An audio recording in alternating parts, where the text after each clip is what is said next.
renea!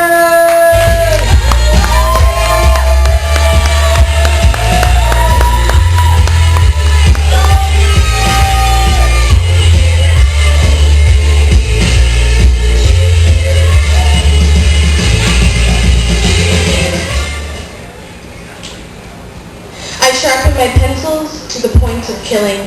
For when I sit to write, I dissect and dismember all that comes to light. With the indifferent eye of a surgeon, I scrutinize the execution that lay before me. You see, when writing, what I come up with is never enough. Metaphors and synonyms and dim-witted renditions of sentimental meanings sting the page like poison screws, drilling holes in sentences, erecting fences in directions that divide and deride my original intent.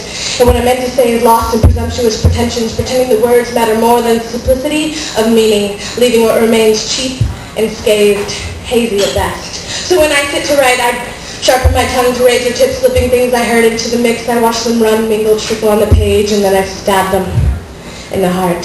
I watch them wriggle, writhe, and pine against my Teflon-infused spine. And if they survive and make the final cut, they'll avoid the chopping block floor where all dead words that came before lay dismayed, misspent, misspelled in hell. You see, creativity is a deadly pastime. A seed must die before the plant inside may come to life, so I've taken it upon myself to kill and do it well. I'm a masked assassin, so when I kill the very words I burned, they'll return to me, not knowing it was I that brought demise. So I'll reuse and abuse them, recycle all that trash from my last thrashing session. Like a deceitful midnight lover, I'll coax them on the page and under covers, whisper in their ears things they want to hear to keep them near to me till I've decided from the lineup who will stay and who will go. Then snip the lip-sucking losers from my hips, watch them drip through gutter holes, call me a wicked writer, heartless and devoid, but the noise you hear from me will never be comprised of peasant words. There'll be knights, princes, dukes, and lords, royalty and family, ordained in fame, and infamy will be a dynasty, much like the Spurs. These words will come to life.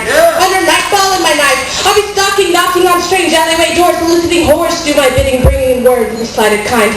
I'll set up kiosks in the mall and call for cheap lights for city to join me in my poetry. I'll recruit young words in the halls of schools, promising college money for killing fields, and discriminate in a process of elimination known as natural selection. And when at last I've amassed an army of Spartan spindle sentences linked in necklaces around my neck, dismembered and dissected, elected to the stage, pages in hand like prisons of the damned, they'll march up my throat and down my tongue, emitting from my lungs a pungent odor sweet and thick with promises and proof that muses do exist. But the secret is, in order to appease them, you must feed them virgin words, unheard and undefiled. These wild creatures of creation have an insatiable hunger for the younger kind. So I'll sharpen my pencils to the point of killing. I'll sharpen my tongue to razor tips, and I'll don the masked assassin role wholly and ruthlessly and unapologetically a poet.